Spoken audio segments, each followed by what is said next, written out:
మరికొన్ని రోజుల్లో విద్యార్థులకు పూర్తి స్థాయిలో వేసవి సెలవులు వచ్చేస్తాయి. ఇప్పటికే 10th ఇంటర్ పరీక్షలు రాసిన విద్యార్థులు ఫలితాల కోసం ఎదురుచూస్తున్నారు. ఇలా రిజల్ట్ రాగానే అలా టూర్లకు వెళ్లాలని ప్లాన్ చేసుకుంటారు. ఇందులో ఎక్కువ మంది ముందుగా వెళ్లేది తిరుమల శ్రీనివాసుని దర్శనానికే. ఇలాంటి వారి కోసం దక్షిణ మధ్య రైల్వే గుడ్ న్యూస్ చెప్పింది.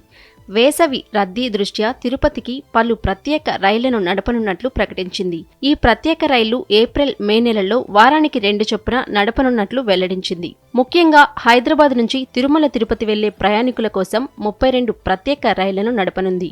మే 23వ తేదీ వరకు ఈ స్పెషల్ ట్రైన్స్ వారానికి 2 సార్లు అందుబాటులో ఉంటాయని రైల్వే అధికారులు ప్రకటించారు. చర్లపల్లి నుంచి 07017 నంబరు గల రైలు శుక్ర, ఆదివారాల్లో అందుబాటులో ఉంటుంది. ఇక తిరుపతి నుంచి 07018 నంబరు గల రైలు శని, సోమవారాల్లో నడుస్తుంది. ఇది మల్కాజ్గిరి, కాచిగూడ, మహబూబ్ నగర్, జడ్చర్ల, డోన్, కడప, రేణిగుంట స్టేషన్లలో ఆగుతూ వెళ్తుంది. చెర్లపల్లి నుంచి ఉదయం 9:35 బయలుదేరుతుంది ఈ స్పెషల్ ట్రైన్. తిరుపతి నుంచి సాయంత్రం 4:40 హైదరాబాద్ బయలుదేరుతుంది.